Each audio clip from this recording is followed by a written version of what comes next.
Ladies and gentlemen, here we go. In a couple of minutes we will start this conference in Istanbul. It's one of the business meetings Energynomics organizes in a series called Regional Approach. A series started 4 years ago with conferences organized in Sofia, Belgrade, Budapest, Chișinău, and continued this year with a first conference of ours in Athens. This is the first time we arrive here in Istanbul, and we are very pleased to be with you for the next hours, trying to understand a little bit better what is the energy landscape in Turkey, maybe provide you with some useful information on the energy landscape in Romania, with our main goal being to help you forging new businesses, new partnerships. You will hear a lot about what are the opportunities and priorities in Romania, and I hope to find out more about the energy realities in Turkey too. In television, where I have a 10 years long experience, we try to delay the starting of the conversation until the guest, the invited guest, is in the studio. In a way, this is what I do now, because I wanted to give time for all our friends in the lobby to join us here. But I also use this time to say a few more words about Energynomics. We are a media agency founded more than 10 years ago in Romania, with our only focus being the energy sector. We are working in providing the businesses in the energy sector with an open space for discussion and cooperation. For this, we started with a website. I think I have prepared and I'm ready to share with you on the screen the automated translated Turkish version of our website, because we have a website that is fully bilingual at the moment, Romanian and English, not yet in Turkish. However, the development of AI technologies will help us very much in order to understand each other. Besides the website, we also have a magazine. A few copies are distributed here in the room and also in the lobby. Also bilingual Romanian and English. And we organize events, around 20 conferences each year on all important topics at the moment in Romania and in the region. As I told you, we are a business-to-business company, so we are interested in presenting you to the general audience with the best image of yours. We are interested in conveying the most important messages and experiences so that everybody can share the access to those information. This is with the general approach of ours. We are here with the support of our friends from Nexus Energy, and I thank them very much for joining us. Also, we have the support of the Romanian Center of Energy, and the president, Mr. Bodea, will be on the stage very soon. And we are also having the support of DEİK, which is you know better than me, a very significant business association in Turkey. Thank you all for joining us. Now, a few considerations on the administrative and technical side. We have instant translation English to Turkey throughout the day. The headsets with translation are available in my left. From what I understand, you should provide an ID card in order to get this headset. I strongly encourage all the speakers to use English throughout the conversation, because we will record it and we will post it online very soon, in a couple of days from now. You probably already saw the agenda. There are no significant changes, but there are some of them, so I mention them immediately. We decided to have the business lunch, scheduled immediately after the first panel. So there will be a 1 hour long break for the lunch, and then we will continue with the two remaining sessions of the day. We also made a slight change of the speakers. From the Romanian side, we will start with Mr. George Niculescu, the president of the Romanian regulatory body for energy. And we will have Mr. Adrian Bazavan from the Romanian Ministry of Energy as a keynote speaker later on. That being said, please sit down and join me in welcoming the first speaker of the day, Mr. George Niculescu, President of the Romanian Authority for Regulation in Energy in Romania. Mr. Niculescu, please.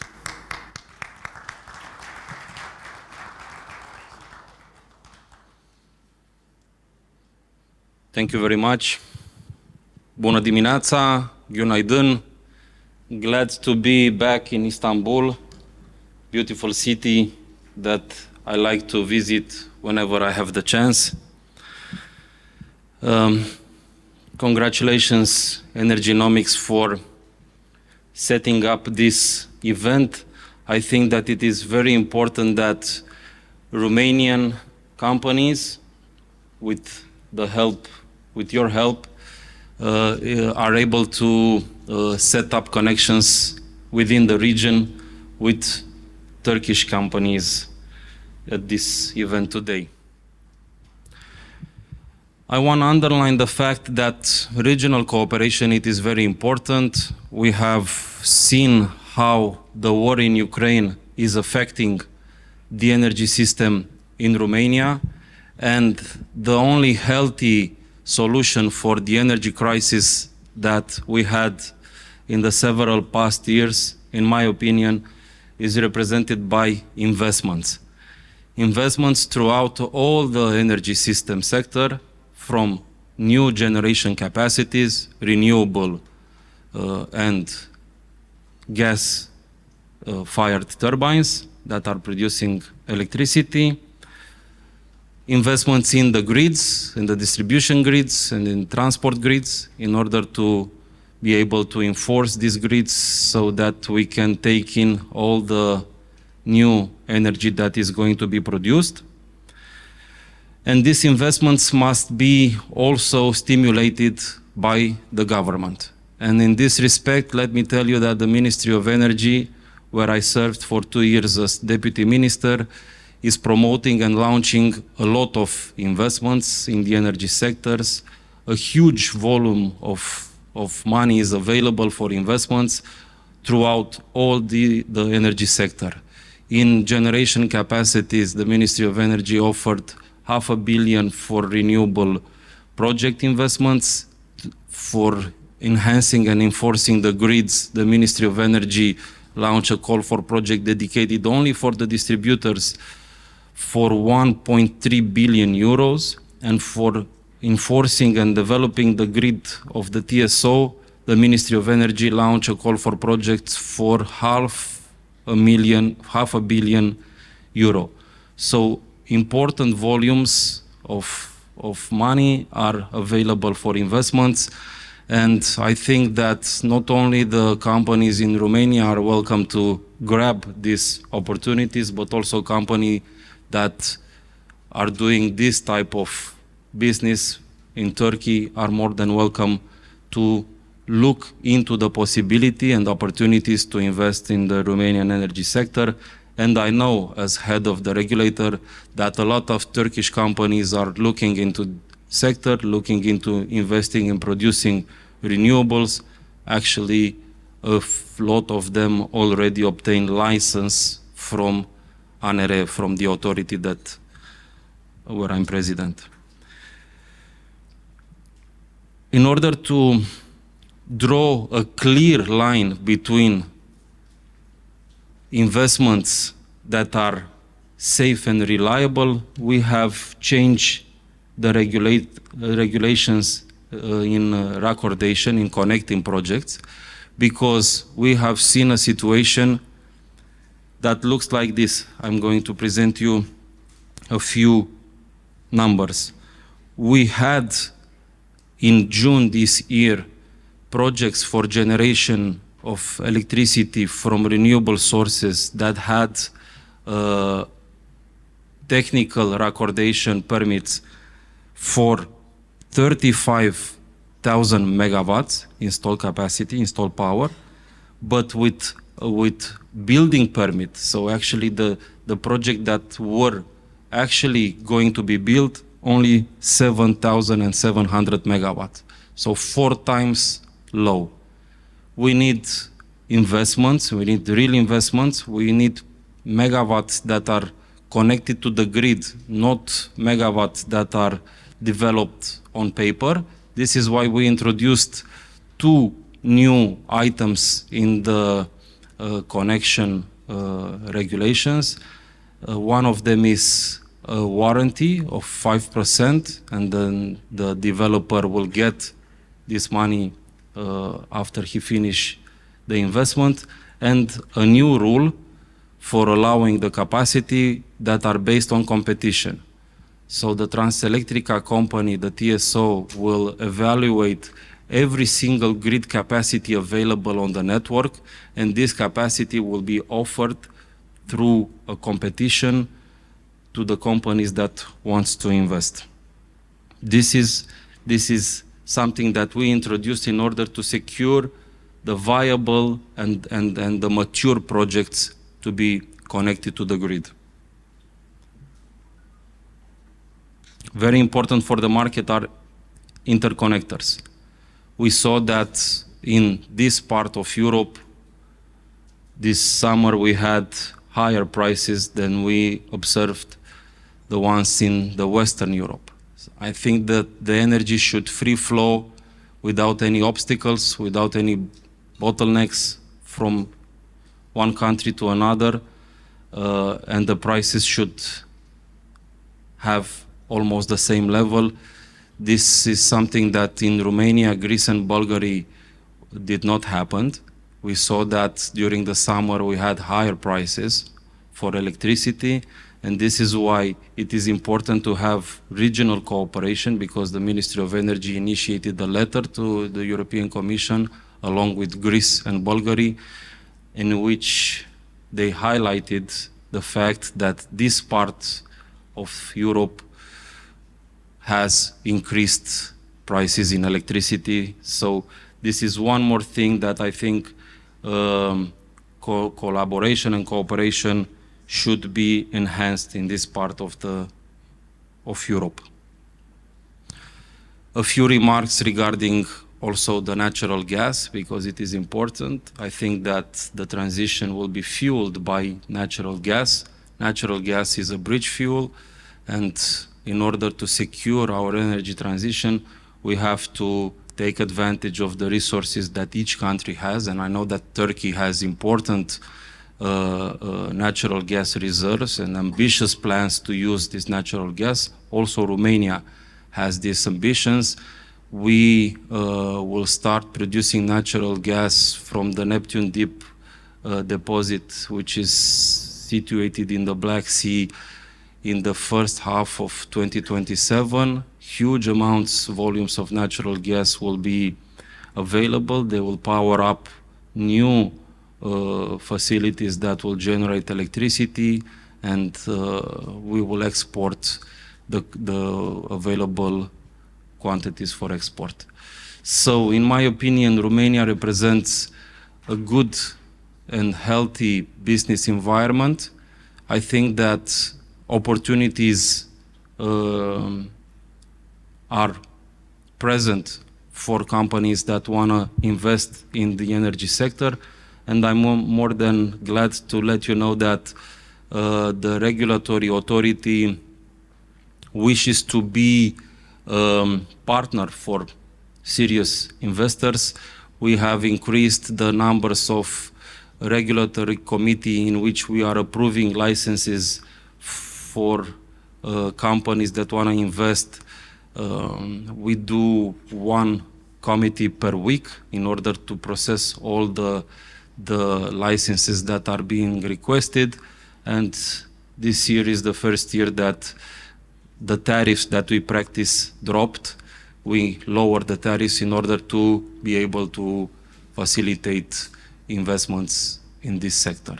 Thank you very much for the opportunity to provide some opening remarks. Available for questions. Thank you very much. Thank you, Mr. President, and please stay for just a couple of minutes there for taking 2 or 3 questions from you, from the audience. I will favor our friends from Turkey, because I suppose that the Romanians ones have more chances to meet and discuss with President Niculescu. So if any questions for the President of the regulatory body of energy in Romania, please present yourself and stay in 2 minutes maybe. Please.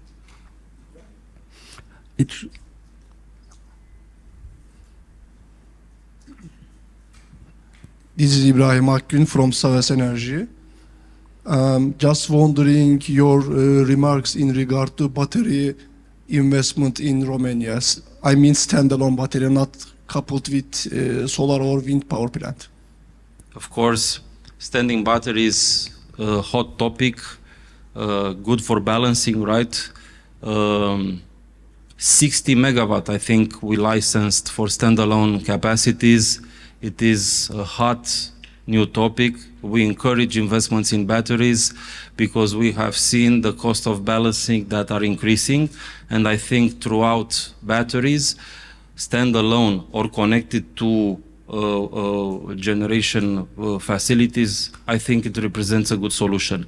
So ANRE is licensing and ready to support such type of investments. Thank you. One more question from the audience for Mr. Niculescu. Please raise your hand in order to see you and come with a microphone. I will address a question from myself then. Mr. Niculescu, you talked about this huge interest in different kind of projects of energy in Romania during the recent year, and the increased capacity for work that you made possible within the agency. What would be one advice that you address to business environment when they come to your agency? What should they take into consideration in order to make all the workflow more smoothly? I mean,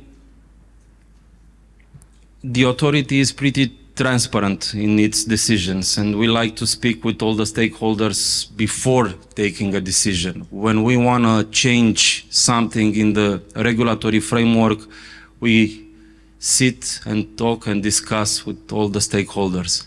My advice to the companies, to the business investors that want to come to Romania and invest is to seek for mature projects. Seek for serious developers of projects, seek for good business opportunities, reach out to the national authorities in order to get the best information regarding a project. As I told you before, ANRE, it's not a bottleneck, it's a solution for serious investors. I like to be partner in discussion with the investors that want to come and invest in Romania. Thank you for your answer and for your opening. One more question. I see one hand raised here. Please. Thank you. Thank you very much. Hello, everybody. My name is Radu Eremciuc.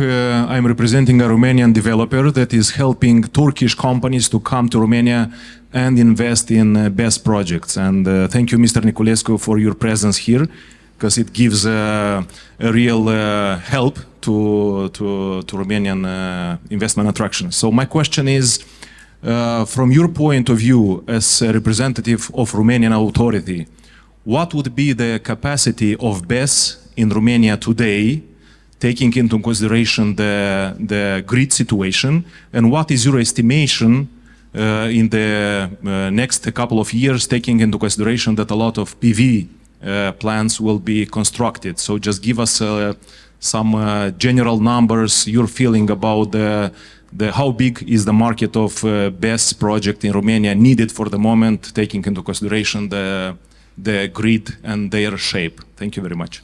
As I told you before, it's a big gap between the projects that we have on paper, around 34,000 megawatt on paper, developed, ready to be sold, and projects that are ready to be built, only 7,000 megawatts. So it's a 5 times lower amount of megawatts that are ready to be built.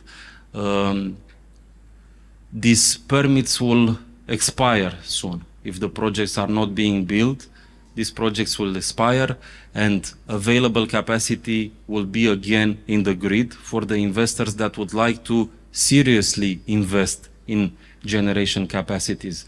I think that throughout this modification of the regulations that we made, we will have a clear view of the capacity of the network in every part of Romania. So an investor will have a tool, a transparent tool to choose the position of the generation capacity that he would like to invest in, having this transparent way of seeing the available capacities. I think that the industry will continue scaling up. I see an appetite, growing appetite from the investors' side. It's been 2 years since the boom of renewables is present again in Romania. We had the lack of investments in renewable generation capacities for over 10 years, and since 2021 and 2022, this appetite for investments really became present, and I think it will continue in the next years as well. Thank you. Thank you, Mr. Niculescu, for your presence, for your messages, for your estimations, with all the risks they encompasses. Thank you very much.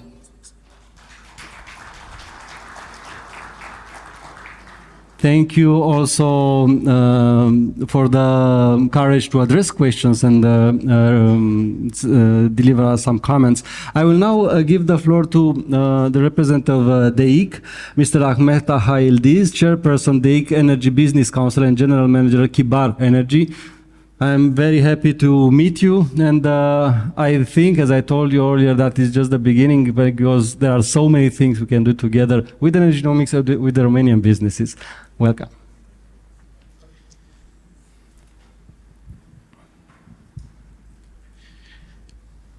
Dear guests, distinguished participants, I would like to begin my expression my pleasure in participating in the regional Approach Istanbul Cooperation for Profitable Energy Program organized by Energynomics and Enexus Renewable Energy.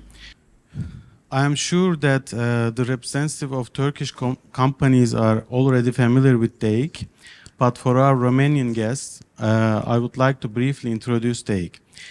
DEİK, established in 1985, is a platform that operates on a voluntary basis, serving as the Turkish private sector's window to the world. With 152 business councils worldwide and nearly 5,000 members, DEİK operates under the motto of business diplomacy as a business platform. With this mission, we at DEİK research domestic and international investment opportunities, and through our business councils pursue efforts from Asia to America, from the Middle East to Europe, and from Eurasia to Africa, with the aim of realizing potential cooperation opportunities. One of the 152 business councils within DEİK is Energy Business Council, which I would like to briefly introduce. The DEİK Energy Business Council was established in 2013 under DEİK to support Turkish energy companies in expanding beyond their home markets, entering the global business arena, building national and international sectoral cooperation networks for new partnership, and informing stakeholders about emerging trends, challenges, and opportunities. Additionally, 2 committees operate under the Business Council: Renewable Energy and Critical Minerals. With over 50 members and a diverse range of sectors represented, we continue our work both nationally and internationally. Dear guests, energy, much like healthcare, is a sector that affects people of all ages. As you know, energy is an essential component of nearly every aspect of our lives today. From the screens we are using here to the lighting of this hall, from sound system to cameras, computers, energy has become a fundamental need for humanity. Technology has turned the sky into a production center for us. Let's remember the oil crisis of 1973. It threatened the wheels of industry and caused economic hardship. It was used by politicians as a tool of threat, affecting all of humanity. However, with the development of technology and the diversification of needs, energy sources have diversified. Today, we can generate energy not only from natural gas, but also from geothermal, solar, and wind sources. And we are not only generating it, but also using it in everything from everyday vehicles to the transportation and commercial goods. At this point, I would like to share the latest developments in our country. In recent years, we have seen successful results with the integration of renewable energy into production. Globally, we are the fourth largest producers of geothermal energy, seventh in Europe in wind energy capacity, 16th global in solar energy capacity, and with an installed capacity exceeding 100 gigawatt, we have the sixth largest electricity market in Europe.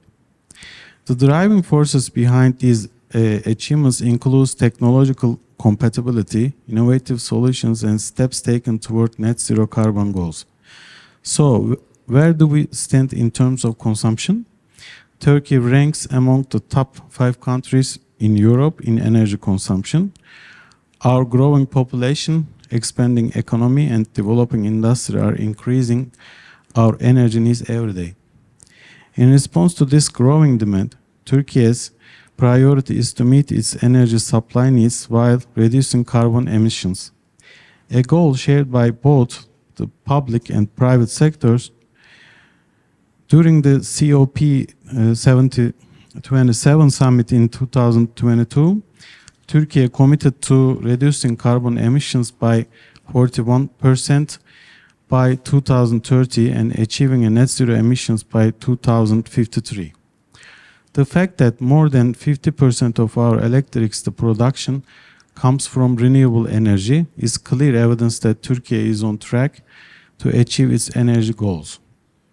Dear guests, as you know, Turkey holds a strategic position that connects Asia to Europe.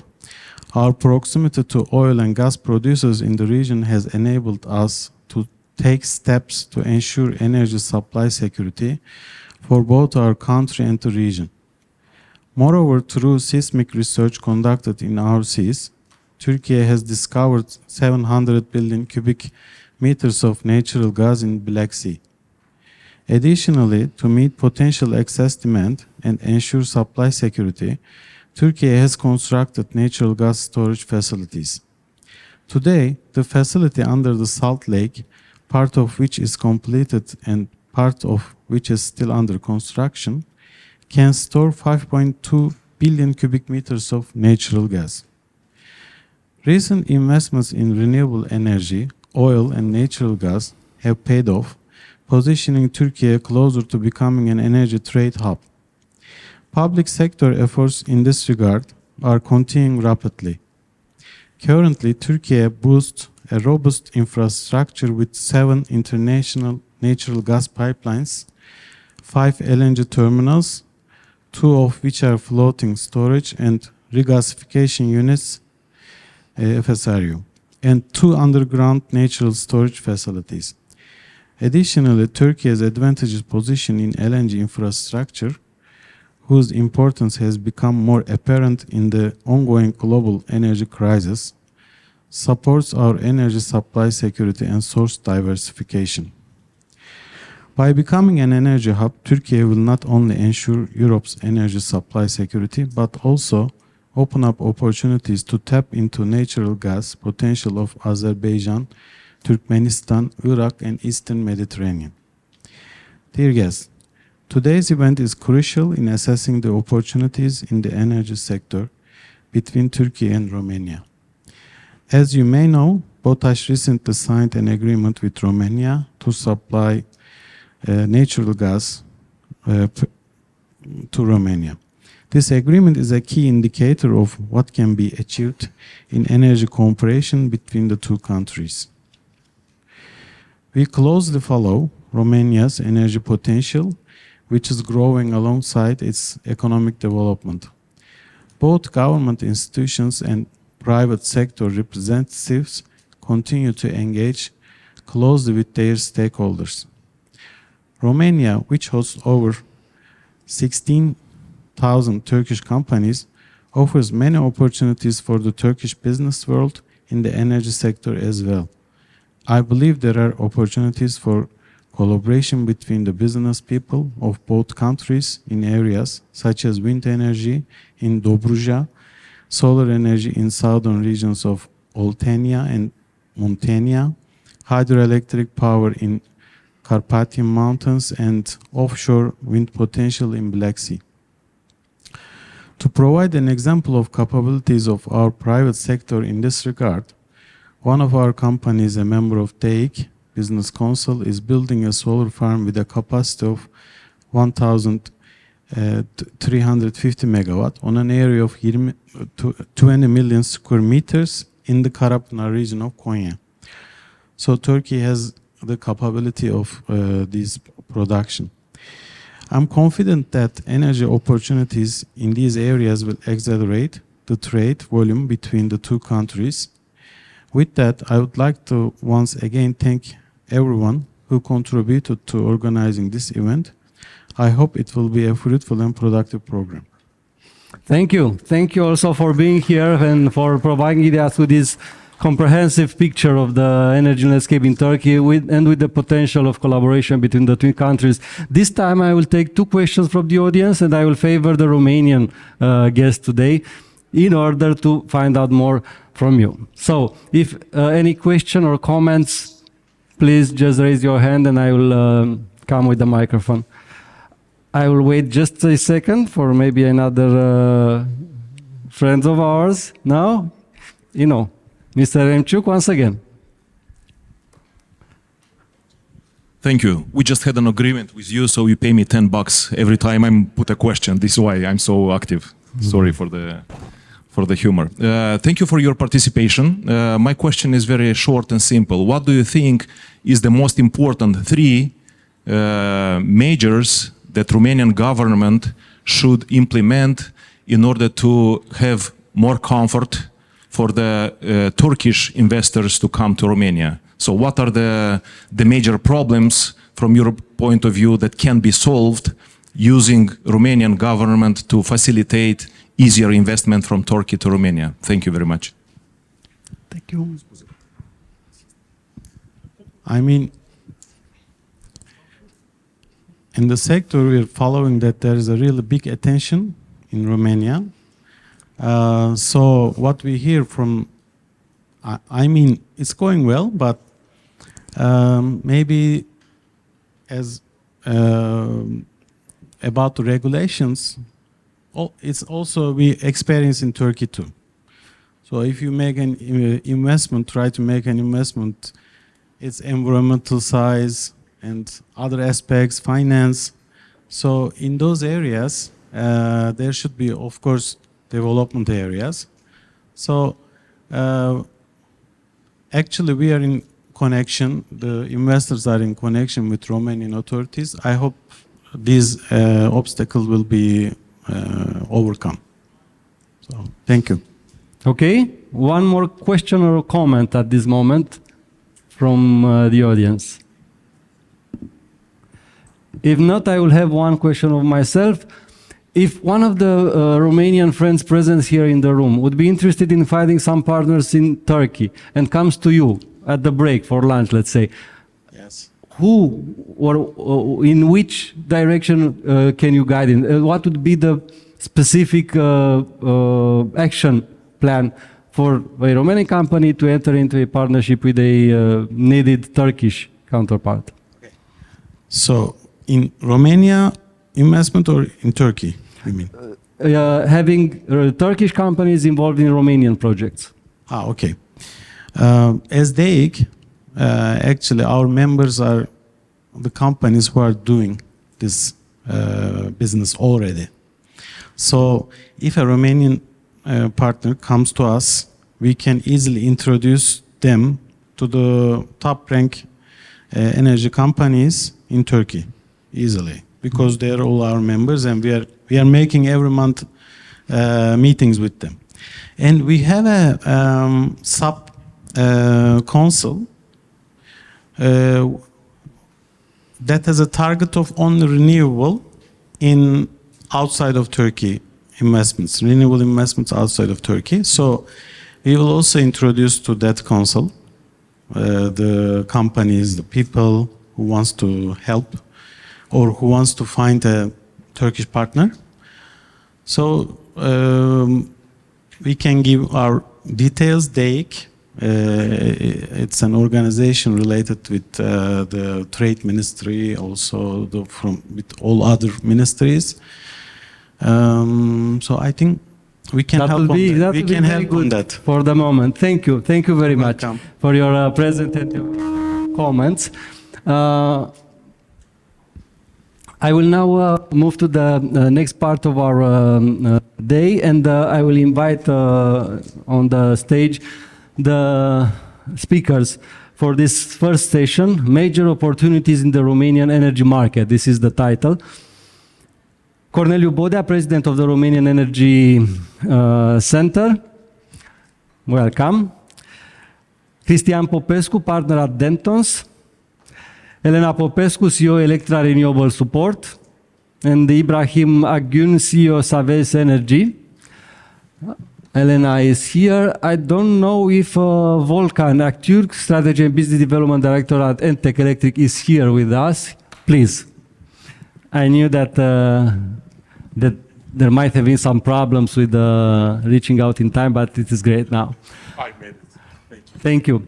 We'll have 2 microphones for 5 speakers. I will use it myself. I will try to see what's the problem with the other one.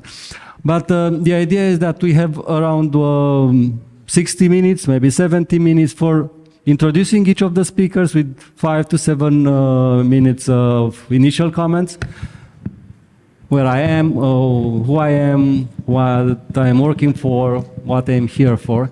And then maybe have 20 minutes for conversation between us with the friends in the audience. That would be the general format. So after extensive presentation in the beginning, we already know a little bit about Romania, about Turkey, so we can now focus on more specific topics. Mr. Bodea, please start this panel with your comments. Thank you very much. So I'm also extending my appreciations for the organizers, and also I salute our Romanian and Turkish friends being present today in Istanbul. I will also be like Mr. Niculescu, saying that I'm very happy to be in Istanbul every time I can, because it's a wonderful city that I love.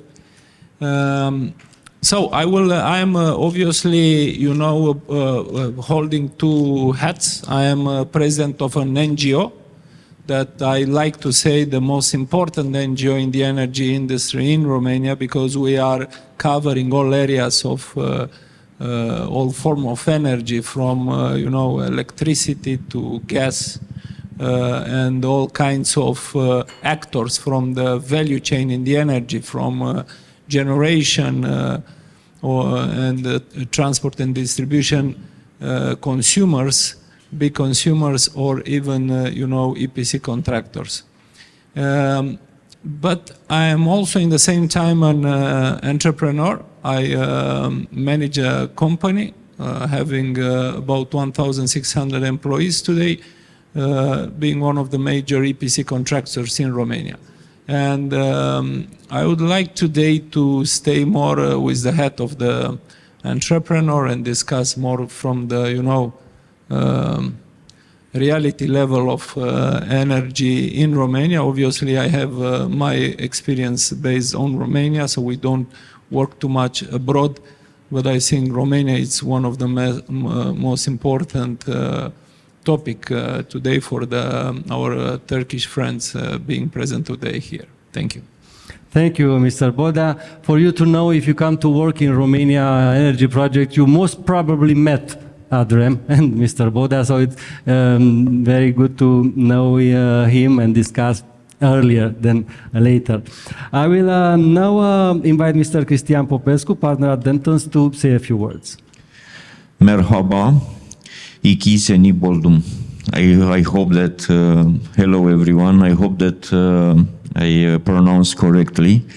Thank you, Nexus and Mesut Güler. You are the challenging in determining me learning few words in Turkish. Every time when we are speaking on the phone, you are saying bună ziua, ce faci?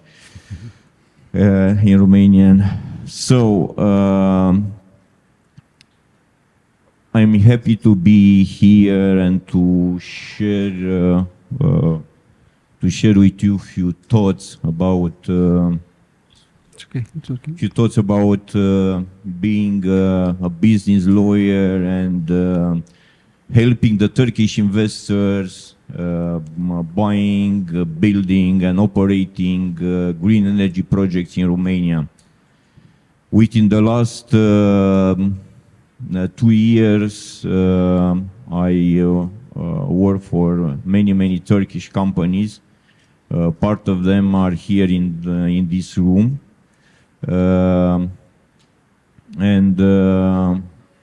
I would say that the Turkish investor in green energy bring a lot of knowledge and have a lot of experience in this, especially in the solar part, but also in the wind. And Romania, it is a country with a huge potential, having the chance to become a regional energy hub. The authorities were, let's say, ready to implement some new regulation in order to support these investments. Of course, there are a lot of challenges also in this site. But we are waiting your companies in Bucharest to discuss about the investments in the green energy sector. We will discuss later a bit about also the benefits or the Romanian let's say pro arguments, but also the challenges where we should be pay more attention. Thank you very much. Thank you for being here with us and helping us in drawing this picture. Elena Popescu, CEO Elektra Renewable Support. The floor is yours. Hello, I'm really glad to be here. Thank you for the invitation.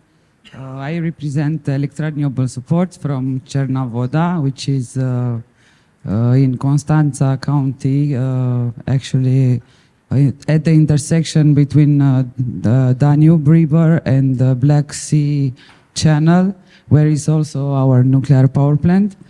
I represent the company, a company that does everything that means exploitation for renewable projects, and not only. Whatever means a power plant, we can handle, both from technical and commercial perspective. I will tell you a short story about our history. We started in 2009 as, let's say, investors, developers, builders.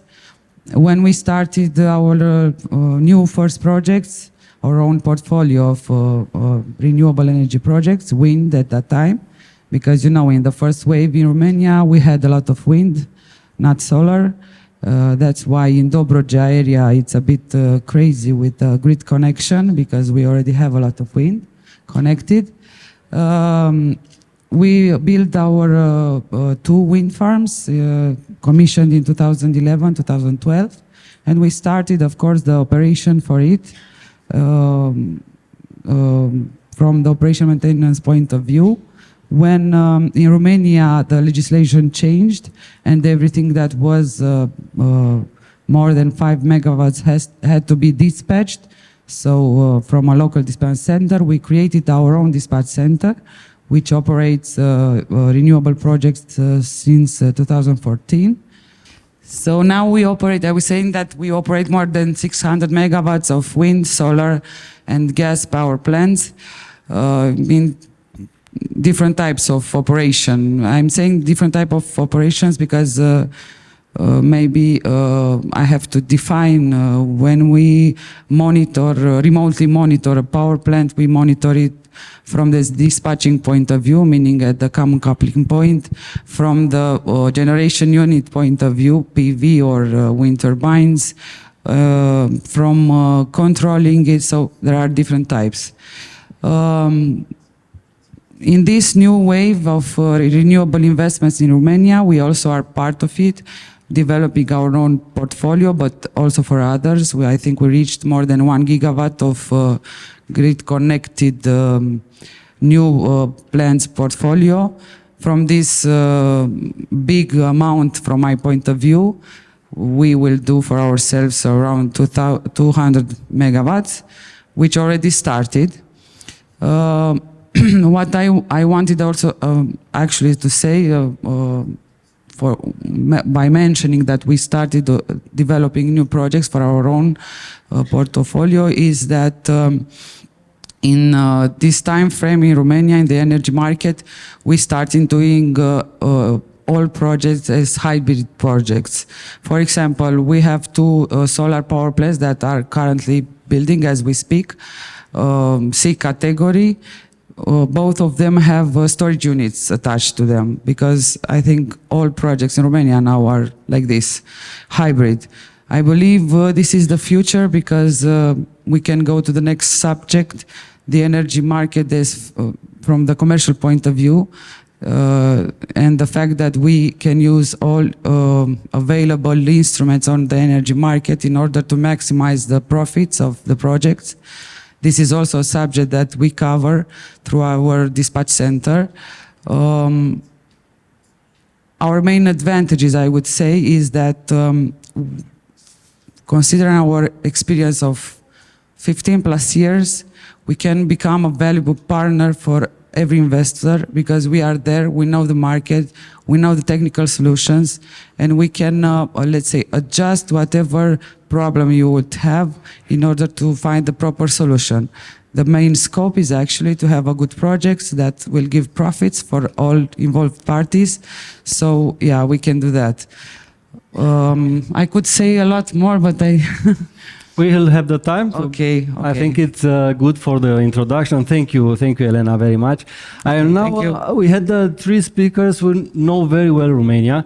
I'm not quite sure how much do you know about Romania. Our last 2 speakers today in this session, Ibrahim and Volkan. But please introduce yourself for the Romanian counterparts and say what you know or what you need to know about Romania. Thank you very much. I will cut briefly to just introduce myself and what I have done so far in Romania. You know, basically we are an early mover Turkish companies intending to invest in Romania, and this is my second speech talking about the Romanian energy market. Since then, we finished and commissioned our power plant located in Tarkiju with a capacity of 20 megawatt, and it is also coupled with battery storage, and it also has PNRR fund. We basically accumulated too much experience in Romania in the sense of facing some of the regulation and EP in terms of EPC management and in terms of contract management as well. We worked Huawei, Photomate, Solpack, Dentons at the beginning of our presence in Romania. So I hope I will address your expectations in this program later on. Thank you very much. Thank you, Ibrahim, Akgun, CEO Savas Energy. Now, Volkan Aktürk, Strategy and Business Development Director, Entek, Elektrik, a company I heard before coming here in Turkey, but I'm very curious to find out more. Thank you, Gabriel. Thank you, Ibrahim Bey. It was a nice introduction. I want to thank firstly Varinia and CMS for her kind invitation. As Entek, it's a pleasure for us to be here and to speak about what we are doing, what we are aiming. So returning to your question, maybe we are Turkish, but we are a bit familiar with the Romanian market. Entek is the renewable investment company of Koç Group, and Koç is the largest conglomerate in Turkey, represent approximately 8% of Turkish GDP. And right now, for Romania, I can say that as Koç, we believe in the potential, the growth potential of Romania. We already have very strong local existence there as Koç. We own Arctic. Also, 2 years ago, I guess, with a JV structure, we have acquired Ford Romania with Ford. And recently, I believe, there was an agreement between Otokar and Romanian government for the military vehicles. The deal size was close to $1 billion. And as Entek right now, a humble renewable investment company, our operation portfolio is just in Turkey right now. It's approximately 500 megawatts, and we have a development pipeline of 750 megawatts. And in 2 years' time, our installed capacity is going to exceed 1.3 gigawatt. But this is just the domestic parts. There is also an abroad part, and I think I'm going to elaborate on the next round. We are going to make investments starting with a solar power plant in Romania soon. And also from the technical perspective, I can say that Romania has some challenges inside, but also some opportunities. So right now, the hottest topic in our company is Romania, and 2 or 3 colleagues, I think, right now are in another event, CFD event in Romania. So we had to split today, and I think these weeks, these months are going to be busy. There are lots of topics for the investments there, so we are excited to be in Romania and to be here. Thank you.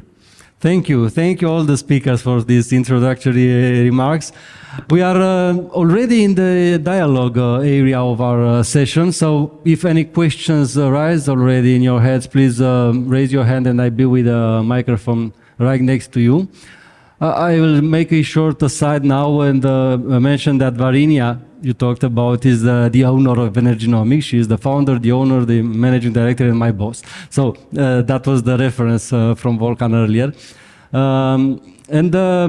I suggest I will start with the one question for all of you, and you can choose to answer or not, depending on how suitable is the question for you. And being in this under this theme of major opportunities, I ask you to, if you have a 2 minutes elevator pitch for a Turkish company, what would be that you'd say, come in Romania because there are these 2 most important things that you can find there? And to be a little bit challenging, maybe you can choose not to make an elevator speech, so trying to convince to come, but trying to convince not to come. If the case, take this also into consideration. Or maybe you want to just warn them, take care of this 1 or 2, please.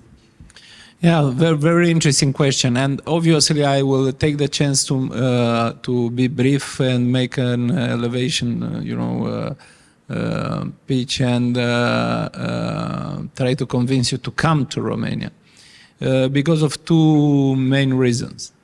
One, Romania, it's a kind of paradise for renewables because we obviously have the EU regulation, which is very, and it will still be very open to and supportive to renewables. We have money, allocation of a lot of funds which will continue. And we have the wonderful capabilities in terms of both wind and solar. We also have a huge capacity to balance the renewables, which is maybe sometimes now a bit hidden, but take into consideration that Romania has the hydropower potential of about 30% or of the actual overall capacity, generation capacity. So this kind of, for the moment, hidden potential in balance the renewables is going to be more visible in the future. That's why I believe Romania is a wonderful place to invest in renewables, but not exclusively, because there is still a need for stable sources, like I would only mention gas here being the most, kind of acceptable from renewable European Union policy. So that's why I believe it's a wonderful chance to come there. Now, I would say that there are two levels of cooperation with Romania in this field. One will be the level of supplying equipment. And I'm pretty sure that you know better than me that Turkey is a very strong industrial power. And Turkey is able to produce from huge transformers to, I don't know, meters. And I think it's a wonderful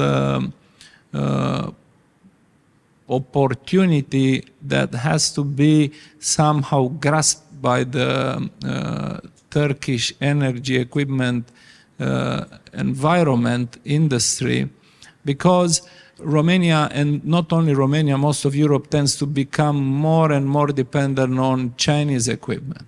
And you all know about this commercial war that is going to start, or it already started at the level of electrical vehicles.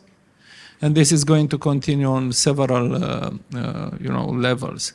That's why I see a big potential for electrical equipment manufacturers in Turkey to come on the Romanian market. And I believe this is also of advantage of the Romanian industry, because it might decrease the dependence on Chinese equipment. The other level of, cooperation will be the one that was already discussed here, and I'm happy that I see it's, very present, the investments in the Turkish investment in the Romanian energy system. And here, I would say there is still a potential, and I would say that this maybe have to be augmented with more cooperation at the level of EPC contracts and EPC cooperation. I see a lot of EPC Turkish contractors coming to Romania, but I don't see a very strong partenarial cooperation here. It's you come to either to invest, either to work in the EPC contracting, but you need to build stronger partnership with Romanian partners, because this is quite, as you already mentioned, quite a regulated environment with a lot of funds coming from the European Union, with a lot of rules attached. And I believe would be of a more, efficiency for you when you come to build partnership with strong Romanian companies. And obviously our company is open to build partnerships with a Turkish company, both at the level of equipment and distribution, maybe why not manufacturing in Romania, but also in the terms of EPC contracting for major projects.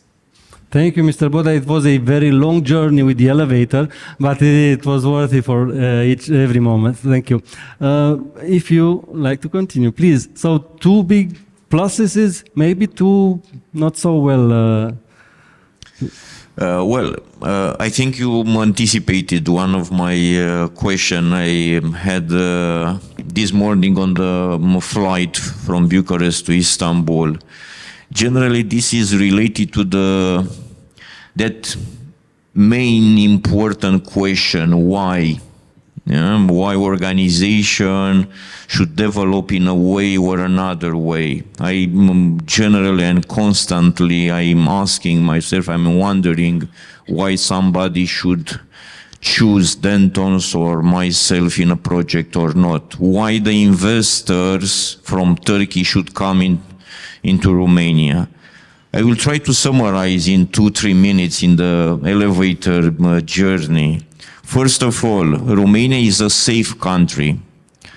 No systemic risks. In the last 10 years, the GDP has doubled. Now Romania is above her neighbors with gross profit, gross production of 300 and I think almost 50 billion euro, more than Hungary, more than Serbia, more than Bulgaria. We are at the 75, I think, up to the average of the European Union. The authorities created at least 3 or 4 financial support programs for renewables. There is this PNRR program. This 5 days ago, a new program for storage was also approved. There is the development program. So, Transelectrica, the operator, investing year after years a lot of money within the enforcement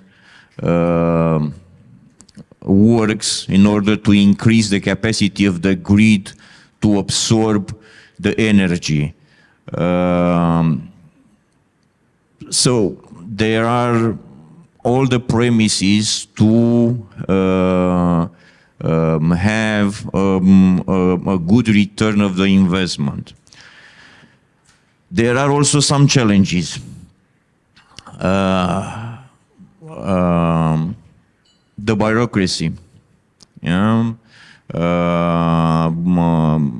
Unfortunately, the bureaucracy and sometimes the speed of the legislative amendments, which could create difficulties within the investment plans, to some new taxes or new bureaucratic process which could delay the initial investments.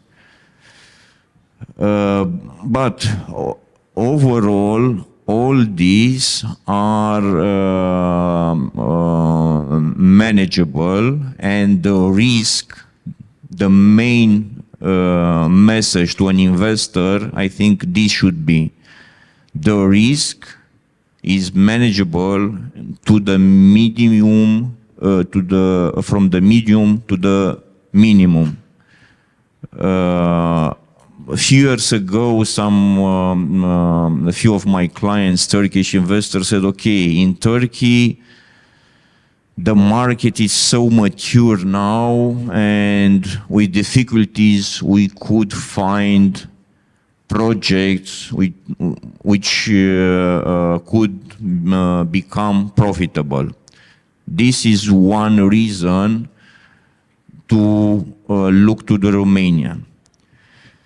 in a cynic way, also this war in Ukraine create opportunities for Romania as well. In the geography somehow advantage Romania, and everybody is also looking to the end of the war and to the reconstruction program of Ukraine. And the Romania, it is a good place to be there because the reconstruction program needs energy. So there are some challenges with the capacity of the grids, with some with the enforcement works, with some technical connection permits, but in the big picture, as all the speakers already mentioned here, the Romanian market and the authorities prepare Romania as a future energy hub, regional. And why not? Turkey and Romania has historical and also cultural relationship.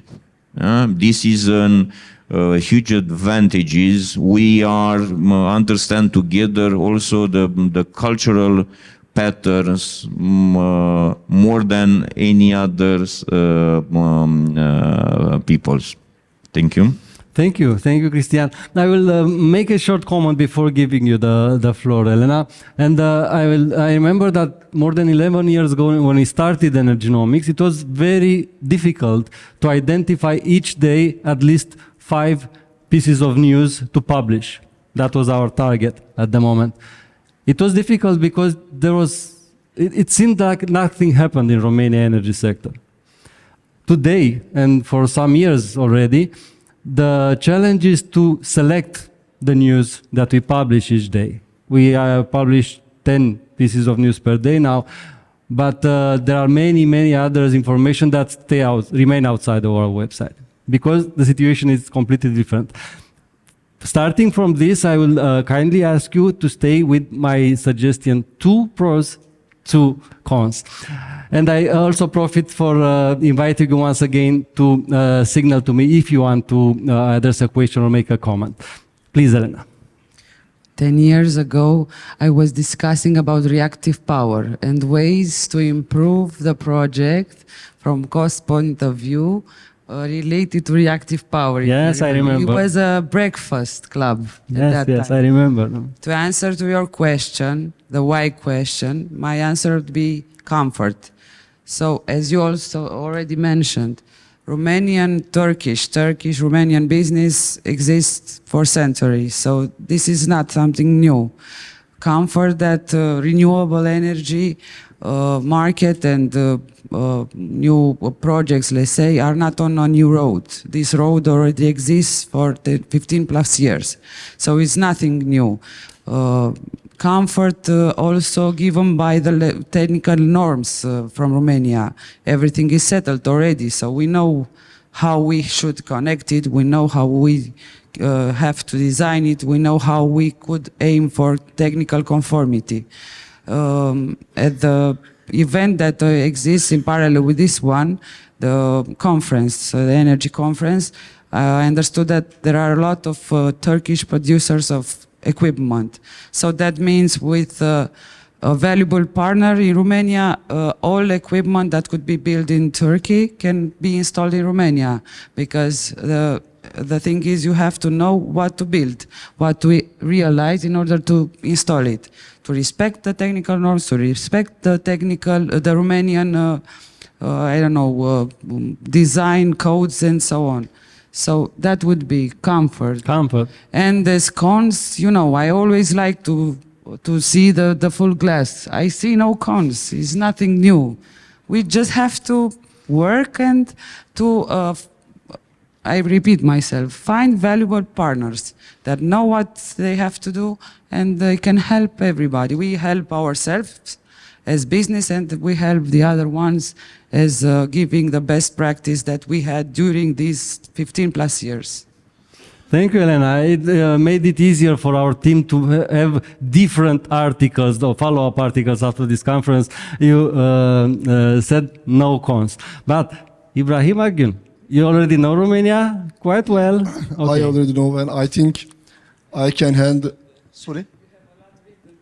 Yeah, I will summarize. Oh, one full page with notes. Okay. I think I can handle a 2 minutes thing. Actually, I am not putting myself in the position of come to Romania, but my sincere thought in this sense is this.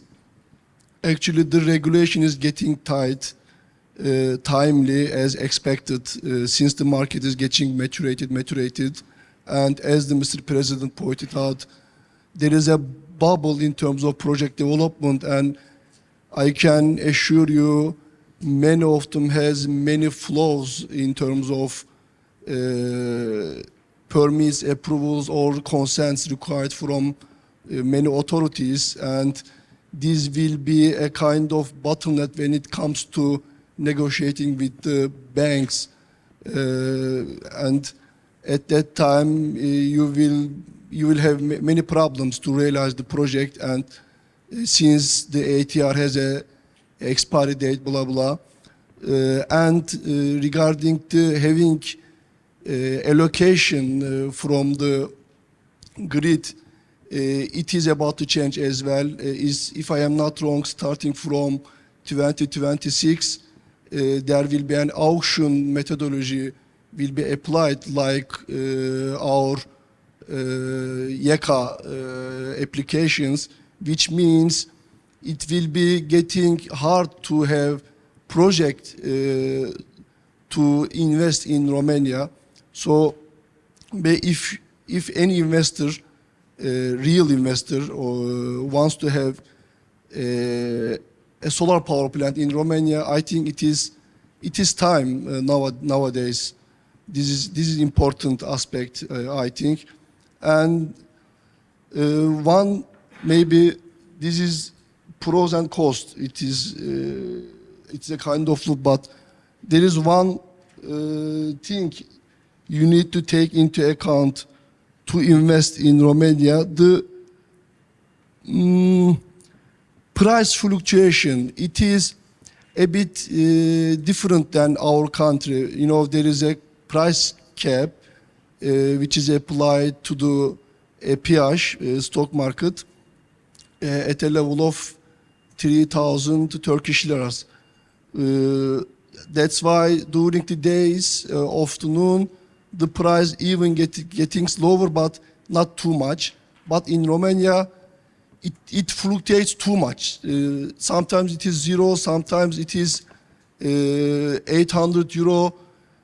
This makes things a bit harder for you to decide to proceed or not to go.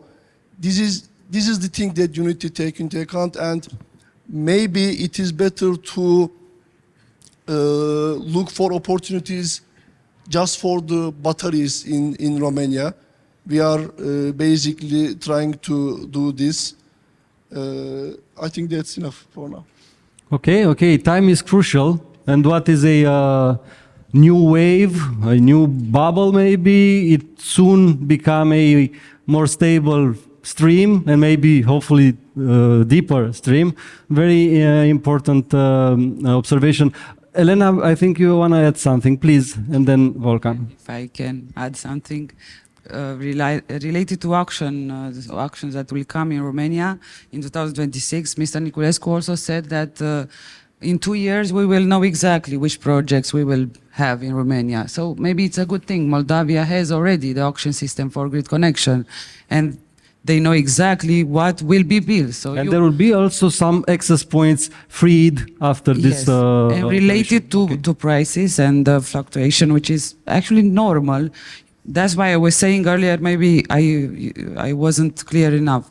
You use everything that's instrument in the Romanian energy market, not only the day-ahead market, the intraday market, MFRR, aggregated units, whatever, PPAs. You use all of those make a fine tuning. So you maximize stay everything. secured For in example, front of this for B fluctuation. category, 1 to 5 megawatts power plants, most of them don't have a SCADA. Most of them are not controlled. You can control it from the grid connection point. That means you won't limitate your inverters. You will limitate the power plant. So you will have a good production. You can gain from there 2-3%, which is Once also again, mine. Elena sees the good part of the, or the full part of the glass. Yes. Okay, I will now give the floor to Volkan, and then I have a question from that side of the room. Please. Thank you, Gabriel. I'm going to limit myself in 2 minutes. So this is the second boom in Romania, renewable boom in Romania. The first one was at the beginning of 2010s. As a pro, I would say there are lots of projects in the market. That's why I come to Romania. I think cons, I would say there are too much projects in Romania. That's why you should be careful. Why? Because as the other speakers have mentioned, there are so much congestions, so much bottlenecks in the system, also from the technical perspective in the grids. That's why necessity for reinforcement or that kind of details can be really tricky right now. And another perspective is, I think there are not so much companies that you can get assistance, considering that lots of big projects are going to be realized very simultaneously. So there is a kind of limitation.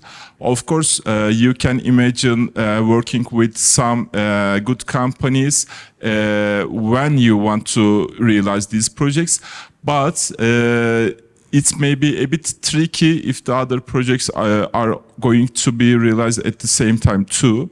The other part is, I think, the lead times of the critical equipment, as my colleagues mentioned, especially high voltage transformers. You're right, there are lots of good Turkish companies, transformer companies as well. But when you talk to them, you get answers more than 18 months or much lengthy processes. So it can be tricky because these lead times are going to be the critical path of the investments. That's why it is another problem, I think, in the markets. Yes, from the positive side, EU legislations, it can be a protective umbrella, but some procedures are going to be lengthy. This is our observation right now. And also there are some opportunities like modernization funds, like PNRR, like CFT scheme, which is going to take place by the end of this year, I believe. But because there are so much projects and maybe most of them are not going to be realized for some reasons, this is going to create a bit fierce competition and unrealistic prices can happen. This is what we experienced in Turkey actually. With the unrealistic prices, there were so much projects which couldn't be realized. So this can be also another problem, I guess. But to conclude, I can say that there are plus, there are negative sides, like in any country. But if you pick the right project to invest, I think at the end of the day, you are going to be happy, hopefully. Thank you. Thank you. Thank you for your comments. And I'm pretty convinced that the Romanian development market for renewable projects will be very different in 12 months from now, once all the new regulation will enter into place. So it is better to start earlier and get used with this environment. We have a question from a gentleman here. I understood he'll speak in Turkish. So please. I am sorry. I want to speak Turkish. Ülkemize şereflendirdiğiniz için Romanyalı iş insanlarına evvela teşekkür ediyorum. Bizlere iyi bir sinerji verdiniz. Ben makine mühendisi, Denizli'den katılan aile şirketimiz olan Yavaşlar Mühendislik adında şirket ortaklarından biriyim. İş kolumuzda elektrik, enerji ve çatı gasları kurulumları yapıyoruz. Ayrıca elektrik panelleri üretimi tesisimiz var. Şimdi ben size birkaç konuda sizleri dinledim. Bürokrasi hususunda ne gibi şeyiniz var? Mesela Arap ülkelerinde bir atasözü var. Bukra inşallah. Yarın olur inşallah. Yarın olur inşallah. Bu şekilde bunu nasıl translation yapılacak bilemiyorum hanımefendi. Bizde Türkiye'de 70'li yıllarda bu bugün git yarın gel şeysi vardı ama şu an çok şükür iyi bir sinerji yakalandı. Hani nasıl çabuk görülür, nasıl bir hızlı çözüm üretilir bir anlayış var şu gün. Şimdi buradaki bürokrasideki yapı nasıl? Ben mesela Mısır'da iş yaptık. Bukra inşallah. Yarın olur inşallah. Bir bakıyorsun 2 günde olacak iş 1 ayda. Olmuyor. Bu konuda. Onun geçen Please allow me to stop you a moment. I will try to summarize in English your comment until now, and then ask you to address the question. So, gentleman, salute everybody. Said that he's an electrical engineer, and mentioned about the fact that the energy system in Turkey changed a lot from the 70s until now, and raise that question about what is going to be next, how can we prepare for what's next. So please the question for one of the speakers. Yani ben bu bürokraside biraz evvel ikinci konuşması affedersiniz isminizi şey yapamadım. Hani bürokraside ağırlık var diyor, çözümlerde ağırlık var. Bu konuda bir yatırımcı geldiği zaman bu bürokrasiyle karşılaştığımı yoruluyor.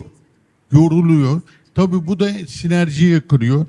Bir de ayrıca gerek tüm dünyanın, hele Avrupa ülkelerinin ben geçen hafta İstanbul'da 2 tane fuar vardı. Bir elektrik fuarı, bir de Maktek diye ihtisas fuarı, makine fuarı vardı.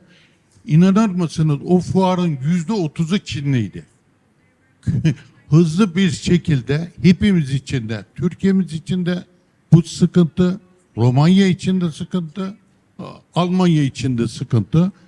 Bu konuda hani nasıl bir entegrasyon sağlayabiliriz?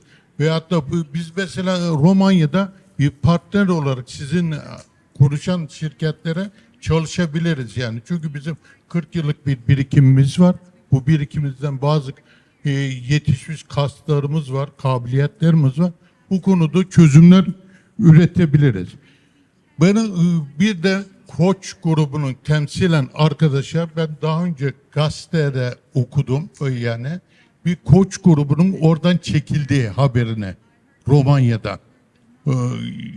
Bilmiyorum belki de yanlış şey yapmışım. Please, thank you. Yani teşekkür ederim. Ben Denizli'den bir firmayım. Denizli Pamukkale'si ile meşhur. Şayet oraya da gelirseniz misafir de ederiz sizlere. Thank you for your invitation. The company is for Denizli, if I pronounce correctly, and we are welcome there. Gentlemen raised the question of bureaucracy, a reality here in Turkey. Okay, it's kind of a little bit nasty but comforting to see that this is not a problem not just in Romania. And at the same time, he talked about the massive presence of Chinese companies within the Turkey market and asked maybe, is there something we can do? How can we be there? Please, Volkan. Also, I'm here with a microphone for another question. Thank you for your kind comments and your analysis. I agree with you. The Chinese, they are really powerful, not only in some sectors, but in any sector right now. And in the emerging technologies like battery storage or the solar PVs, they are already a kind of monopoly right now in the global level. But right now they are also pushing the last branch of the European companies are holding, which is the wind. And you know that right now the Vestas, Siemens, GE, Nordex, Enercon, these companies are trying to be competitive. But right now, I think the Chinese wind turbine manufacturers are really pushing them. There is a very huge difference in terms of the costs there. But right now, Europe is trying to protect themselves by putting some penalties, putting some anti-dumping moves. But I believe in the long run, these are not going to work. And I don't believe that this is good for the investors as well. You know, this is going to, this is also our observations. We have lots of investments which we use European manufacturers' products there. But the problem is what we see, the more you protect the more problematic things can occur. You know, it's not so easy to get responses timely from these companies, or they are a bit reluctant to be competitive in terms of the prices because they feel secure. But in the long run, I don't think that this is going to work. That's why in order to keep these sectors alive, they have to push these companies to be competitive as well. I don't know the methodology, but for example, in Turkey, right now, the Chinese wind turbines can be an option as well. And we really see that this can be, from the technical perspective, it can be an alternative as well. And so I think without protecting but supporting their own companies, Europe can be in the game, but we will see. And they are at the door. Thank you, Volkan. I agree with the second part of your comment. I don't think that protectionist measures are good. First of all, because they stop us for taking advantage of the cheapest electric cars, for example, or other kind of materials. And at the same time, there are so many, the volumes are so huge that Europe needs, Romania needs, Europe needs in all energy sectors that we cannot do it without this kind of provider. And I add that this conference and the World Energy Congress happening this day in Istanbul and other meetings like this are a part of the solution. Because somebody told me, visited the other day the Congress, and saw more than 60 Turkish companies, manufacturer companies in Turkey. Okay, let's meet with them. Let's discuss and find if they can replace the Chinese providers, if that's the problem. A comment from Cristian, please. I would like to add something to one of ideas of Volkan, depending the chance of finding a good project. What our goal here is not to painting la vie en rose. Yeah, okay. The purpose is to be pragmatic and to help you with the technical side, legal, financially, to find the proper way to a good project.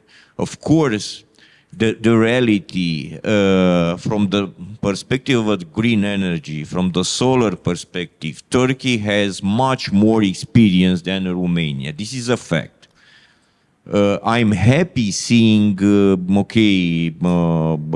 knowledge, experience from the Turkish side.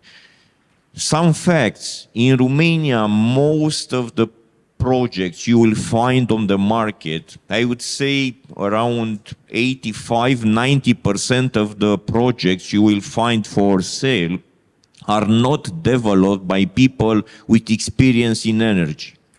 No, very, very few of them are developed by people with the background in energy. Most of them are developed by people with money or having experience in other industries or in real estate, so on and so forth. They had a piece of land, they bought a piece of land, they know well how to get the permits, and afterwards they want to sell the project when this is at ready to build. But when somebody is putting the project on table, at that moment is a diagnostics moment. Yeah, you have the experience and you should put the questions. Okay, how far is that land from a station, from the grid, where the connection could be done? If it is done in, I don't know, 500 meters, in 1 kilometer, in 7 kilometers, the impact over the cost are totally different. Okay, I think you made a point very clear, Cristian, and thank you very much, because this is truly a characteristic specific for the Romanian market. I think that on this panel, but also in the other two, we have already some guests that we are capable of analyzing such projects and help them to become bankable or realistic in terms of energy and operation after construction. But it's a very good point that you made. Thank you very much. Another question I would ask for and if time, Radu, I'll come back to you. Please. Thank you. My name is Konstantin. Nice to meet you. Thank you for all your input. I would have a question for any investor from Turkey looking to come into Romania. What are 3 factors, decisive factors, to look at a project and to invest into a project? 3 decisive factors. I'm not talking here about cost of connection or cost of reinforcement. To get to that point, to get into a DD, what are you looking for? I just said it sounds like know-how of our company, but you know, yeah, you're right. What I look when I get a teaser is the grid. What is the grid cost? Is there reinforcement? But you are not asking that, as far as I understood. I think what we have seen, we have evaluated hundreds of projects. We have contacted hundreds of people. At the end of the day, at the deal zone that we could enter was the companies in a professional level. I think the most important one is the reputable counterparty. Cristian made a very good point there. You know, 90%, maybe 95% of projects are developed by good intentions, with the wishful thinking, and without getting so much market experience. But this is understandable because for the last 10 years, Eastern European markets was in a hibernation mode after the end of the support schemes like GC. So there was a lack in the industry. But what we have seen, we have to see some quality in terms of the design, in terms of the, if this is a wind turbine, it should be designed according to the new turbines. There shouldn't be so much wake factor. So the quality of the project, I believe, it's the first thing that we are testing, and the quality of the counterparty, I would say. Of course, the project premium that they are asking, it's the third one, yeah. Thank you, Volkan. Ibrahim, ready to jump in, or if you don't want? Maybe one additional thing that we looked during the assessment of the projects, the deadlines that need to be followed up. If it is very strict, then we thought ourselves in a hurry, which makes us not comfortable, and in this sense we don't want to lose time with these kind of projects. Basically, this is one aspect. Of course, the grid connection cost is very cost related, but we personally don't pay too much attention to this issue. If it is easy to connect, apart from the cost, then we are okay with this in this sense. And maybe the other things, the area of the land, it is, I don't know, it is very general in Romania. The area is a bit tight. When you start to draw a layout, it is not easy to put all of the PV panels that you intend to put. This is not something we look for, but and that's why always we heard east-west general layout approach just occurred because of this intention of the developers. That's all. Okay, thank you. Very interesting insight. And so, unrealistic expectation on land coverage with PVs, that would be a quite frequently met topic. Okay, I wouldn't have thought. But I would add another answer to your question, sir. And this is not necessary from my very bright brain, but I discussed the other day with Octavian Roșca from Volt, and he said something which struck me as a very useful. I am looking at the business model and the forecasted flows of revenues. This is kind of basic business-wise, but the fact is that the situation is changing in Romania at the moment. For many years, we tend to believe that we only put the panels, the energy flows, and I get money. This is not the situation anymore. You have to have a very clear business model, and there are many available on the market. And that's why this comment from Octavian, I think, is very useful. I think we have another 10 minutes maybe for a dialogue. So if any questions, that would be the moment. Also, if you want to add something, please let me know. I will go to Radu, and please. Thank you, Gabriel. Dear guests, we are honored to have you as speakers, and it's very interesting to discuss with you. I have a questions for Mr. Ibrahim. Ibrahim abi, we are discussing with a lot of investors from Turkey that invest in Romania, and many of them said, Radu, regretting is never late, but it's always useless.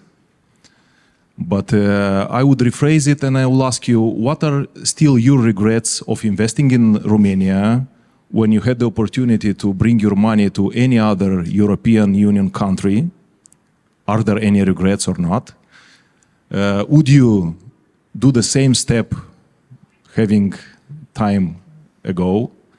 And the second question is, what do you think is the major risks you are afraid of in the future, having already the investment done in Romania? So what is your night fears? What do you think can happen, or what is your risk of your investment? Thank you a lot. Thank you, Radu, for your question. Okay. Starting from the second question. Biggest fear. Yeah, up to now, there is no fear because we are very focused on the other projects, not thinking about too much about this. But of course, this is an issue behind our mind, and the only thing, actually, the price fluctuation for specifically solar power plants during the day times, and that's why we opt to start to invest in Romania having battery storage, and we are planning to expand its capacity, and all other projects already have started to develop with battery integration as well. This is the only thing actually I can emphasize. And About regrets?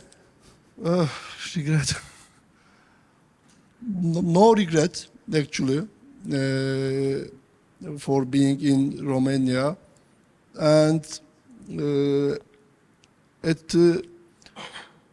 during first time of our expansion through the abroad, we were thinking to invest Italy, Greece, and Bulgaria as well, and somehow it is the only country that we are successful to commission and develop other projects. It is the only country.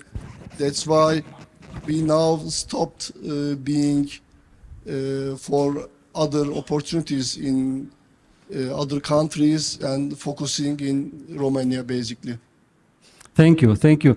I thought that having regrets is not necessarily related that much to the objective reality of the Romanian market, of the Italian market, but more with the subjective reality of the investor. So I don't know exactly how useful would be a specific answer in this respect. We are closing to the end of this session. If any add-on from your side, that would be the moment. Maybe one phrase, one idea. Please. I just want to, come back to this idea of the volatility of prices. Obviously, that there is high volatility, especially in the last couple of years, I would say, and this is not helping business in this area. But this is kind of normal stage of development of this renewable industry, and I'm pretty sure, as I mentioned before, that using a wise mixture between regulation and the market conditions to improve market conditions, that will be in the future much better. I mean, the volatility will be reduced. On the other hand, we are energy. It's also products which is on the free market. It's have to respect the free market rules. The other extreme, going into a too regulated environment in order to reduce volatility, will bring a major danger. The danger to overestimate investment and overestimate profits, and that will not be also of help for investors. The real help for investors will be to reduce volatility, but to maintain free market rules and environment for the energy. Thank you, Corneliu, Bodea, for this very classical liberal perspective on the topic. It is very useful. Regulated prices do not allow us to see the realities of the market and expose us to very many risks. So, any other comments, please? If you allow me, I want to say an additional information for the participants.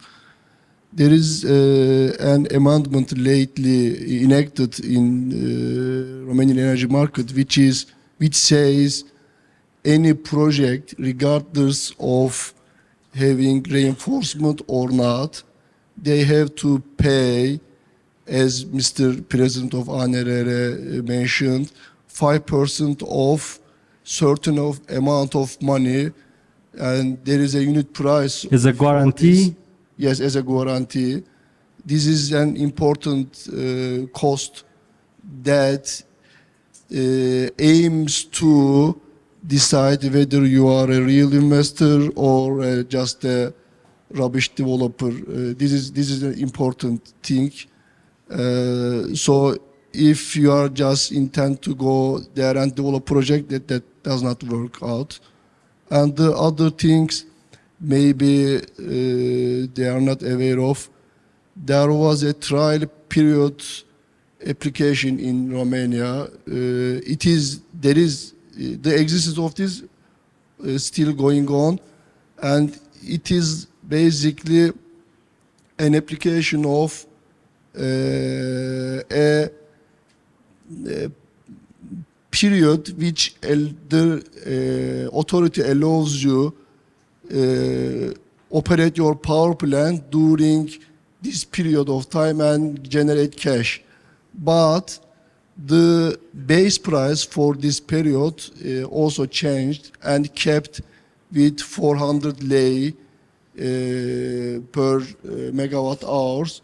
This is important. That was a system that disincentivized the developer to end the test period Yes. as short as at shortest time. If no more comments, I would like to Just Please. one thing, because I mostly emphasize about batteries. They treat batteries as a consumer, which brings an additional cost during the operational term, such as cogeneration tax and the green certificate. And they are not a small amount, small unit prices. So it is important all participants know about this. I hope this will change because It makes no sense. It may have an Yeah. effect on the investment. It's very detrimental and it makes no sense. Volkan, immediately I give you the floor. I just make a metaphor, maybe to make it more powerful for you. After those two changes you mentioned, Ibrahim, Romania might remain an El Dorado for investors in renewables, but it is not going to be anymore a Wild West. So that would be the main change. Please. There was a question, I think, about what is the biggest nightmare or something like that. I'm going to combine the President's comments and Ibrahim Bey's comments, actually. I think regulatory interventions or retrospective interventions combined with negative or volatile electricity prices is going to be the biggest nightmares for the investors, because you are shaved at the upside, but the negative parts are going to be borne by the investors, and similar actions are also common or familiar to us in domestic market in Turkey. But we hope that we are not going to, I don't know, experience that kind of events in the future, because it's going to really discourage the investors for that. Maybe some changes in the regulation will happen, but I think one of the possible solutions is to invest more and improve your profile of production, and that might help a little bit. Thank you very much, ladies and gentlemen, for this conversation. I think we are a little behind the schedule, and I will invite the representative of the Romanian Ministry of Energy, Adrian Bazavan, Foreign Affairs Counselor for the Ministry, to have his intervention now before the lunch. Thank you. Very much. I think it might be better to use that one. I'll be very brief because I know everyone is waiting for the big moment, the lunch. Thank you very much for organizing this great event. It was great to listen to experts and to investors who know on the field what is to invest, what is like to invest in Romania, what hurdles you encounter, and also the other way around, because there are also Romanian companies in the room, and we hope for greater presence of Romanian companies in Turkey. As we all know, Romania is a country blessed by God in what concerns energy, has great hydroenergetic potential. It has the biggest proven oil reserves in the European Union. It's the second largest producer of gas in the European Union, now accounting for 30% of all the gas produced in the EU. And with the Neptune D project is going to be the first gas producer in the European Union, practically doubling our consumption. It's also quite blessed in the sense that It's one of the most energy independent countries in the European Union. So if Kavok would break upon us and everything would be dark, Romania is one of those countries that can keep the bulb open, and including in the Republic of Moldova. And on solar and wind, and you know better, Romania has some of the biggest potential yet to be used in the European Union. European Union Commission data says we have 2.3 terawatts hours on potential of solar and wind energy that is still not used. Of course, that's just a number, that's just a measure, but it gives you an insight on what is the potential. And it is, that it has been mentioned, a time of opportunity. There are huge amounts of funding available for renewable energy production, for transmission, for distribution, for nuclear, for gas, for everything around. It's also important to look what is the macroeconomic data. Romania has had the biggest, by far, the biggest economic growth in the last 20 years in the European Union. It grew 600%, 7 times in 20 years, whereas the European Union grew with just 100%, the economy. So that is huge. Just in 2022, Romania added the economy of Romania in 2000. Just brought another Romania of 2000 in 1 year as economic growth. Just the economy of Bucharest and the region around it is bigger than Bulgaria. So when you compare where to invest, Romania and Bulgaria might not be the best comparison. You should compare Bucharest and Bulgaria. Just the economy of Bucharest and the region around is twice bigger than Serbia. Those are some numbers. And what's very interesting to see is that despite this economic growth, the energy consumption continued to decrease and energy intensity continued to decrease, which makes, in a very funny way, Romania having the smallest energy consumption per capita in the European Union. It's smaller than Ukraine, which is very interesting. That means we produce a lot of economy with very small consumption of energy because the economic structure changed and the big energy consuming industries have decreased, whereas other energy efficient industries have grown. But that is about to change because Romania also wants to bring back those energy intensive industries, especially in metal and ferrous industries and the chemical industries. So we expect this energy consumption to grow. And this energy efficiency in terms of GDP to decrease because we also need energy intensive industries. So that brings a huge potential, I think, on the medium and long term for more consumption, more consumption. There is another point that you have to take into consideration. Romania is not just Romania. Romania energy system is also Moldova. Romanian energy system is also Ukraine, because for Romania, it is crucial to ensure the complete energy supply of Moldova under any circumstances, under any limit. So what you invest in Romania will also spill to another market. And then it's also Ukraine, which Romania is very committed to support, especially in terms of energy. And the regional interconnectivity is growing in terms of gas. It has grown fast in terms of electric energy. It's still behind, and we hope in the next years to progress fast in terms of interconnectivity with the countries around, Serbia, Ukraine, Moldova, and so on. Briefly, in the last years, we attracted 16 billion euros of funds for renewable energy generation, for storage, for transmission. It's hundreds of projects and thousands of megawatts, also green hydrogen production.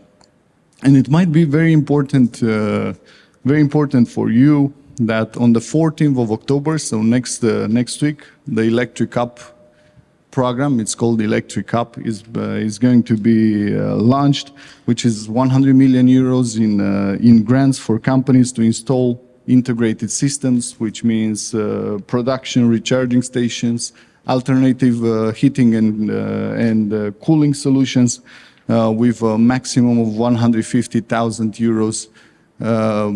150,000 euros per beneficiary. And also very important, it has been mentioned, is the CFD scheme, the Contract for Difference scheme. Romania is the first in the Black Sea region to launch a CFD scheme. I'm sure most of you are aware how this functions.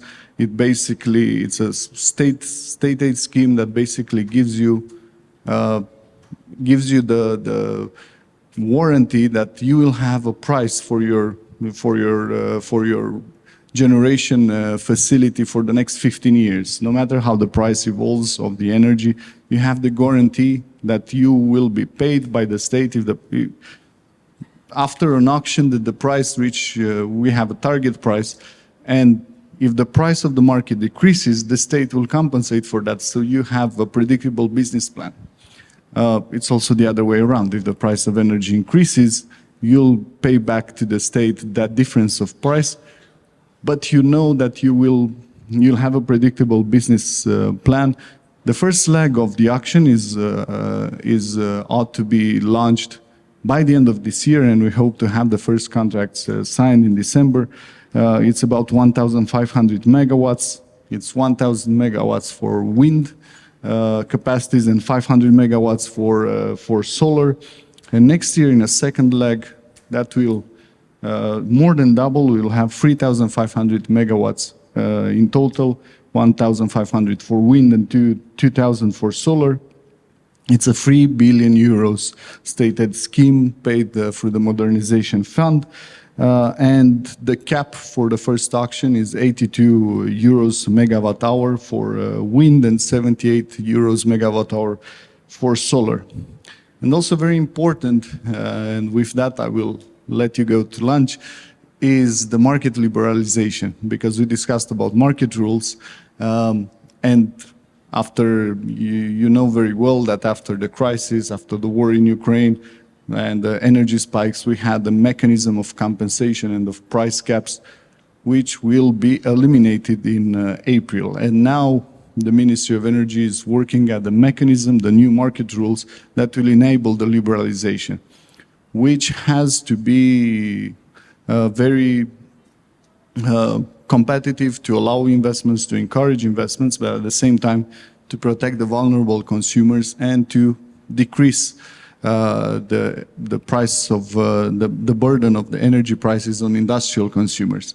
We are working on that. We are talking to everyone, to all the stakeholders, Romanian, Turkish, any investor in Romania is more than welcome to participate in the consultation, so we find the best solution to liberalize the market. And as it has been mentioned, Romania is not an isolated market. It's the whole European Union and energy market. And now, alongside Greece and Bulgaria, we are starting a small fight at the European Commission level to make sure that the market rules are competitive and equal, and the burdens are equal to all of us, because we found sometimes it's not always fair how the market functions, and we are working on improving that, including at European level.